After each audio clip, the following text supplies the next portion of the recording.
രാവിലെ തന്നെ കുഞ്ഞിപ്പെണ്ണ് തലയൊക്കെ മാതിരിക്കുന്നുണ്ട് കേട്ടോ. അവളെ തലയിൽ ഇങ്ങനെ കുഞ്ഞി പേനകളൊക്കെ വന്ന് പെട്ടിട്ടുണ്ട്. അപ്പോൾ അതിൻ്റെ ഭാഗമായിട്ടാണ് ഈ മാന്തൽ കേട്ടോ. ചെറിയ കൊച്ചല്ല, നമുക്ക് തലയിൽ കൊടുക്കാൻ അങ്ങനെയൊന്നും പറ്റില്ലല്ലോ. അപ്പോൾ അതിൻ്റെ ഇടയിൽ ഇങ്ങനെ ആൾക്ക് ഇങ്ങനെ ഇടയ്ക്കിടയ്ക്ക് ചൊറിയുന്നുണ്ടെന്ന് തോന്നുന്നുണ്ട്. നമ്മളിങ്ങനെ ഞാൻ ഇടുമ്പോൾ കിട്ടുന്നുണ്ട് അവരെ കുഞ്ഞു പേനകളൊക്കെ വന്ന് പെട്ടിട്ടുണ്ട് കേട്ടോ. അപ്പോൾ അത് കഴിഞ്ഞിട്ട് പിന്നെ ഇപ്പോൾ മഴയേക്കാൻ അങ്ങനെ ലോഡ് കഴുകാനിടലുണ്ട്. ഇവർ 3 പേർക്കും ഇതെന്ന് പറയുക ഒരു ദിവസം ഉണ്ട് ഒരു ലോഡ് ഡ്രസ്സ് എന്ന് അറിയില്ലേ. ഇപ്പം മണ്ണിൽ ഇരുന്ന് കളിക്കണ കാരണേ കുറച്ച് കഴിയുമ്പോഴേക്കും കളി കഴിഞ്ഞ് വരുമ്പോഴേക്കും മണ്ണും വെള്ളം എന്തെങ്കിലുമൊക്കെ വെച്ച് അഴുക്കാക്കി വെച്ചിട്ടുണ്ടാവും അവർ. അപ്പോൾ നമുക്കിങ്ങനെ കഴുകി ഒരു ലോഡുണ്ട്. പിന്നെ പെണ്ണുണ്ട് എൻ്റെ കൂടെ ഇങ്ങനെ കൊണ്ടിടാനായിട്ടിട്ടാ. നമ്മളെ ബാക്ക് ഭാഗമായിട്ട് അതൊക്കെ. അപ്പോൾ ഇവിടെ മറ്റേ സീതാണിയുടെ ഇതില്ലേ അതിൻ്റെയാണ് കേട്ടോ നേരത്തെ കണ്ടത്. ഒക്കെ പൂട്ട് വരുന്നുണ്ട്. അതുപോലെ നമ്മളിത് മാതളാണ്. മാതളത്തിൻ്റെ എന്താ പറയുക, മാതളമൊക്കെ ഇത്രയൊക്കെ ആയി തുടങ്ങിയിട്ടുണ്ട്. കുറേ പൂക്കൾ വന്നിങ്ങനെ വീണ് കൊഴിഞ്ഞു പോയിട്ടാണ്. അപ്പോൾ ബാക്കിയുള്ളതൊക്കെ പിടിച്ച് കിട്ടിയിട്ടുണ്ട്. നമ്മൾ ചെക്കന്മാരൊന്നും നശിപ്പിച്ചിട്ടില്ല ഇതുവരെ കേട്ടോ. ഉള്ള നേരം കിട്ടാഞ്ഞിട്ടാന്ന് തോന്നുന്നു. കളിയുടെ ഇതിൽ അതുമ്പോഴേക്ക് ശ്രദ്ധയില്ല കേട്ടോ. പിന്നെ ഏകദേശം മാങ്ങകളുടെ സീസണൊക്കെ ഒരുവിധം കഴിഞ്ഞു കേട്ടോ. ആകെ ഒരു മാവുള്ളൂ മൂവാണ്ടൻ്റെ, അതൊക്കെ കഴിഞ്ഞത് ഞങ്ങളെ ബാക്ക് ഭാഗം കേട്ടോ. ഞാൻ എന്നാണ് 2-3 ദിവസം മുന്നേ ഇട്ടിട്ടുണ്ടായിരുന്നു തോന്നുന്നു കേട്ടോ. അപ്പോൾ അവർ ഇറങ്ങിയിട്ട് എടുക്കാൻ നിന്നില്ല. അപ്പോൾ മടിയും കാര്യങ്ങളൊക്കെ. കാരണം എന്താ അവിടുത്തെ നമ്മൾ മഴ കാരണം അവിടെ അടുത്ത് തന്നെ, ഇത് നമ്മളുടെ കുളമല്ല, തൊട്ട പറമ്പിലുള്ളതാട്ടോ. ആ വീട്ടിലെ ചേട്ടൻ അതൊക്കെ ഇങ്ങനെ എന്താ പറയുക സൈഡൊക്കെ സെറ്റ് ചെയ്ത് വെള്ളം അപ്പോൾ നിറഞ്ഞിട്ട് ഇനിയിപ്പോൾ അവർ കുളിയൊക്കെ തുടങ്ങുന്നുണ്ട് അവിടെ അവിടുത്തെ കുട്ടികളൊക്കെ കൂടിയിട്ട്. അധികം ആഴമൊന്നുമില്ല കേട്ടോ, ചെറിയ കുളമാണ്. അപ്പോൾ ഞങ്ങളുടെ പറമ്പിലുണ്ടായിരുന്നു കുളമൊക്കെ. അപ്പോൾ അതൊക്കെ എന്താ പറയുക തൂർത്ത് ഇപ്പോൾ കുളമൊന്നുമില്ല കേട്ടോ വീട്ടിൽ. ഒരു മഴയൊക്കെ പെയ്ത കാരണം എല്ലാത്തിനും ഒരു എന്താ പറയുക എനർജി ആയിരുന്നറിയില്ല, ഒക്കെ ഒന്ന് ഉഷാറായിട്ട് നിൽക്കുന്നുണ്ട് കേട്ടോ. ഒക്കെ ഇങ്ങനെ കുഴഞ്ഞ് നിൽക്കായിരുന്നു. ഇപ്പോൾ ഒക്കെ ഒരു ഇതൊക്കെ ആയിട്ടുണ്ട് കേട്ടോ. അപ്പം ഞാൻ വെറുതെ എടുത്തതാണ്. മൊബൈലും കൈ പിടിച്ച് ഇറങ്ങിയപ്പോൾ ബാക്ക് സൈഡിലുള്ള ഒരു സംഭവം ഇങ്ങനെ എടുത്തു എന്നുള്ളൂ കേട്ടോ. വേറെ ഒന്നും പ്രത്യേകിച്ചൊന്നുമില്ല. അത് കഴിഞ്ഞിട്ട് നമ്മൾ സ്കൂൾ തുറക്കാണല്ലോ. അപ്പോൾ സ്കൂൾ തുറന്നു കേട്ടോ. ഇതിപ്പോൾ ഒരു 2-3 ദിവസം മുന്നുള്ള വീഡിയോ ആണ്. അപ്പോൾ നമ്മൾ ബുക്സൊക്കെ ഞാൻ മേടിച്ചിട്ടുണ്ടായിരുന്നു. എനിക്ക് ആകെ 2 ടെസ്റ്റ് ഉള്ളൂ എന്നൊക്കെ പറഞ്ഞില്ല. അപ്പോൾ പിന്നെ കുറച്ച് നോട്ട്ബുക്കും അങ്ങനെയൊക്കെ ഉള്ളൂ കേട്ടോ. അപ്പോൾ അതൊക്കെ ഒന്ന് കവർ ചെയ്ത് കൊടുക്കാമെന്ന് വെച്ചിട്ട് ഇങ്ങനെ ഇരുന്നതാണ്. നമ്മൾ പിള്ളേഴ്സിനെ വിളിച്ചിട്ട് അപ്പോൾ അവരിരിക്കണം, ഞാൻ ഇരിക്കാൻ വന്ന് പഠിക്കാമെന്നൊക്കെ പറഞ്ഞ് ആ ഒരു ഇതിലൊക്കെയാണ് വന്നിരുന്നത്. പക്ഷെ പഠിപ്പൊന്നും നടന്നില്ല കേട്ടോ. കാരണം 2 മാസമായില്ലോ ബുക്ക് തുറന്നിട്ട്. അപ്പോൾ പഠിച്ചതും എല്ലാതും മറന്നു പോയിട്ടുണ്ട്. ഇനി പിന്നെ തൊട്ട് എന്താ പറയുക, ഇനി ക്ലാസ്സിൽ പോയി തൊട്ട് വീണ്ടും ഓർത്തും പഠിച്ചൊക്കെ വരാനായിട്ട്. അപ്പോൾ ആരും വലിയ തൃപ്തിയില്ലാണ്ടാണ് ഇരിക്കണത് കേട്ടോ. പിന്നെ ഞാൻ കിടന്ന് ഒച്ചയും ബഹളമൊക്കെ എടുത്ത കാരണം ആൾ ബുക്കൊക്കെ പിടിച്ചിരിക്കുന്നതെന്നുള്ളൂ. അല്ലാണ്ട് വലിയ തൃപ്തിയൊന്നുമില്ല കേട്ടോ. കുറച്ച് മടിയുള്ള കൂട്ടത്തിലാണ്. എന്നാൽ മറ്റാൾ മടി വലിയ കുഴപ്പമില്ല. നമ്മൾ ഒച്ചയ്ക്ക് അല്ലെങ്കിൽ എന്തെങ്കിലും പറഞ്ഞു കഴിഞ്ഞാൽ അവൻ വന്നിരുന്നോളൂ കേട്ടോ.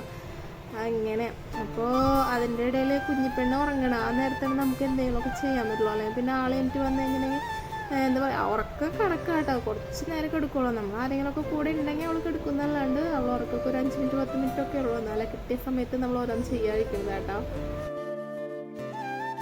ഞാൻ അവരുടെ അടുത്ത് പറഞ്ഞുകൊണ്ടിരിക്കുകയായിരുന്നു കേട്ടോ. എൻ്റെയൊക്കെ ചെറുപ്പകാലത്തിൽ തന്നെ ഫസ്റ്റൊക്കെ എന്താ പറയുക ന്യൂസ് പേപ്പറൊക്കെ വെച്ചിട്ടൊക്കെ കേട്ടോ നമ്മൾ ബുക്ക് കവർ ചെയ്യൽ. അത് കഴിഞ്ഞ് കുറച്ച് കഴിഞ്ഞപ്പോൾ നമ്മളെ മനോരമയിലല്ലോ വനിത മഹിളാരത്ന ഇതിൻ്റെയൊക്കെ ഫസ്റ്റ് കവർ പേജ് ഉണ്ടാവുമല്ലോ, അത് വെച്ചിട്ട് അല്ലെങ്കിൽ നടുക്കിലത്തെ പേജിലൊക്കെ വെച്ചിട്ടൊക്കെ കേട്ടോ ഒരവസരമൊക്കെ അത്രയും ചെറുപ്പത്തിൽ കേട്ടോ നമ്മൾ അങ്ങനെയാണ് ബുക്ക് കവർ ചെയ്ത് പോയിരുന്നത്. അത് കഴിഞ്ഞ് പിന്നെ കുറച്ച് ബ്രൗൺ പേപ്പറായി. അത് കഴിഞ്ഞ് ബ്രൗൺ പേപ്പറിന് തന്നെ വേറൊരു കളറും കൂടി വന്നിട്ടുണ്ടായിരുന്നു. അങ്ങനെ പിന്നെ ബ്രൗൺ പേപ്പറുമ്പോൾ തന്നെ നമ്മളെന്താ പറയുക ചെറിയ കാർട്ടൂൺ ക്യാരക്ടേഴ്സൊക്കെ വന്നിട്ടുള്ള അതിൻ്റെ അങ്ങനത്തെ വന്നിട്ട് പിന്നെ ട്രാൻസ്പെറൻറ്റ് വന്നു. പിന്നെ അങ്ങനെ വന്നു തുടങ്ങിയിട്ടാണ്. അപ്പം ഞാൻ അവരുടെ അടുത്ത് പറഞ്ഞുകൊണ്ടിരിക്കുകയായിരുന്നു നിങ്ങൾക്കൊക്കെ എന്തോരം കളർ എങ്ങനത്തെ മോഡൽ വേണമെങ്കിലും ഇപ്പോൾ കിട്ടുമല്ലോ ബുക്ക് കവർ ചെയ്യാനൊക്കെ. അപ്പം എൻ്റെ കാലത്തൊന്നും ഉണ്ടായിരുന്നില്ല, നമ്മുടെ കാലത്തൊന്നും ഉണ്ടായിരുന്നില്ല എന്നൊക്കെ പറഞ്ഞ് ഇങ്ങനെ ഓരോന്ന് പറഞ്ഞിരിക്കുക കേട്ടോ അവരുടെ അടുത്ത്. അതുപോലെ സ്റ്റിക്കറാണെങ്കിലും അതെ ചെറുപ്പത്തിലും അങ്ങനെ ഉണ്ടായിരുന്നു. അറിയുമോയെന്നറിയില്ല എല്ലാവരുടെ കാര്യമല്ല കേട്ടോ. ഞാൻ പറഞ്ഞിങ്ങനെ എൻ്റെയൊക്കെ ഭയങ്കര ചെറുപ്പത്തിലുണ്ടായിരുന്ന കാര്യമാണ് പറഞ്ഞാൽ. ഇവരൊക്കെ ഒരു പ്രായത്തിൽ നമ്മൾ 1ാം ക്ലാസ്സൊക്കെ പോകുമ്പോൾ ഉണ്ടാവില്ലല്ലോ ആകെ ഒരു ടെക്സ്റ്റ് അങ്ങനെയൊക്കെ ഉണ്ടായിരുന്നുള്ളൂ. എന്നാലും അപ്പോഴത്തെ കാര്യമൊക്കെ പറഞ്ഞു കേട്ടോ. ഈ ബുക്ക് തുറന്ന് എഴുതാതിരിക്കുന്നതിൻ്റെ ഇടയിൽ എൻ്റെ ആരും ഉറക്കം വന്നിട്ട് ഇരിക്കാൻ പറ്റണ്ടായിരുന്നില്ല കേട്ടോ. ബുക്ക് തുറന്ന ഉറക്കം വരൽ തുടങ്ങും കേട്ടോ. അതുവരെ അവർ എന്താ പറയുക ഉറങ്ങാൻ വിളിച്ചാൽ പോലും വരില്ല കേട്ടോ. നമ്മൾ പഠിക്കാൻ പറഞ്ഞു കഴിഞ്ഞാൽ അപ്പോൾ ഭയങ്കര ക്ഷീണമായ ആൾക്ക് അങ്ങനെയൊക്കെ ആൾക്കൊരു ഇൻട്രസ്റ്റ് തോന്നിയിരുന്ന അങ്ങനെ ഇരിക്കുന്നുണ്ടോ. അപ്പോൾ അതിൻ്റെ ഇടയിൽ അച്ചാച്ചൻ മിഠായി കൊണ്ട് കൊടുത്തിട്ടുണ്ടായിരുന്നു കേട്ടോ. അപ്പോൾ അതും പിടിച്ചുകൊണ്ടിരിക്കുക. അപ്പോൾ അത്രയും ഗ്യാപ്പ് കിട്ടിയല്ലോ. ആ മിഠായി തിന്നായത് പറഞ്ഞിട്ട് അതാണ് അതിൻ്റെ ഇടയിൽ കാണിച്ചുകൊണ്ടിരിക്കുന്നത് അങ്കംമിട്ടികൾ. അതിൻ്റെ ഇടയിൽ കുറച്ച് കഴിയുമ്പോഴേക്കും എൻ്റെ പെണ്ണ് എനിക്ക് വന്നിട്ടുണ്ട് കേട്ടോ. അപ്പോൾ എനിക്ക് വന്ന് എൻ്റെ ഉള്ളിൽ ആകെ ചിക്കി തലക്കി ഇരിക്കണ്ടായിരുന്നു. ആൾ വന്നിട്ട് ഇനിയിപ്പോൾ പഠിപ്പിക്കാതിരിക്കുമ്പോൾ തൊട്ടാണ്. ഇന്നിപ്പോൾ ക്ലാസ് തുടങ്ങിയല്ലോ ശരിക്കും. അപ്പോൾ ആണ് അംഗം വെട്ടുകൾ തുടങ്ങുക. അതൊക്കെ കഴിഞ്ഞ് പിന്നെ അത്ര ബുക്കെല്ലാം ഉണ്ടായിരുന്നുള്ളൂ. അത് കഴിഞ്ഞിട്ട് വൈകിട്ട് ഞാൻ പാപ്പൻ്റെ കൂടെ പോയിട്ടുണ്ടായിരുന്നു കേട്ടോ. നമ്മളെ സ്ഥിരം പോണ എന്താ പറയുക പുഴയാണ് കേട്ടോ. അപ്പോൾ ഈ വീട് ഞാൻ ഇടയ്ക്ക് കാണുമ്പോൾ വിചാരിക്കുന്നുണ്ട് വരണം എന്നൊക്കെ വിചാരിക്കാറുണ്ട്. കാരണം ഈ ഒരു വീട് മാത്രമേ ഉള്ളൂ. അത് കഴിഞ്ഞ് കുറച്ചൊക്കെ കഴിഞ്ഞിട്ട് പറഞ്ഞാൽ കൂടെ ഒരു ചെറിയ റിലേറ്റീവിൻ്റെ എന്ന് പറയുന്നത് ഒരു ചെറിയൊരു വീട് കാണുന്നുണ്ട് കേട്ടോ. ഈ വീടിൻ്റെ ഫ്രണ്ടിൽ തന്നെ കണ്ടോ ഇങ്ങനെ സ്റ്റെപ്പൊക്കെ വെച്ച് എന്താ പറയുക മുന്നിൽ തന്നെ പുഴ എന്ന് പറയില്ലേ, എന്ത് രസമാണെന്ന് പറയാം അവിടെ ഇരിക്കുമ്പോൾ നമുക്ക്. അപ്പോൾ ഞാൻ ചേച്ചിയുടെ അടുത്ത് പറയായിരുന്നു, ചേച്ചി ഞാൻ ഇടയ്ക്ക് ഞാൻ കുറച്ചൊക്കെ നീങ്ങിയിട്ട് വരാറ്, ഈ വീട്ടിലേക്കൊന്നും വരാറില്ല. അപ്പോൾ ഞാൻ ചേച്ചിയുടെ അടുത്ത് പറയാറ് ഞാൻ വരുമ്പോൾ കുറച്ചൊക്കെ ഒന്ന് ഇവിടെ വന്നിരിക്കട്ടോ എന്നൊക്കെ പറഞ്ഞിട്ട് ഇങ്ങനെ പോകുന്നുണ്ട്. കാരണം അത്രയും രസമാണ്. കണ്ട് ഈ ഫ്രണ്ടിലങ്ങനെ ഇരുന്ന് ഇങ്ങനെ പുഴ കണ്ടിരിക്കുക എന്നൊരു പ്രത്യേക രസം തന്നെയാണല്ലോ. അവിടെ എന്താ പറയുക ഇടയ്ക്ക് ഓരോ സൈഡിൽ ഓരോ ആൾക്കാർ വല ഇടാനിരിക്കുന്നുണ്ട് കേട്ടോ, മീനെ പിടിക്കാനായിട്ട്. കാരണം ചെറിയ മഴച്ചാറിലുണ്ടായിരുന്നു കേട്ടോ. അപ്പോൾ അതുകൊണ്ടാണ് അവിടെ കയറി കുറച്ച് നേരം ഇരുന്നൊന്ന് പരിചയമൊക്കെ പുതുക്കി. ഇതാണ് കേട്ടോ ആ വീട് അറ്റത്ത് കാണുന്നത്.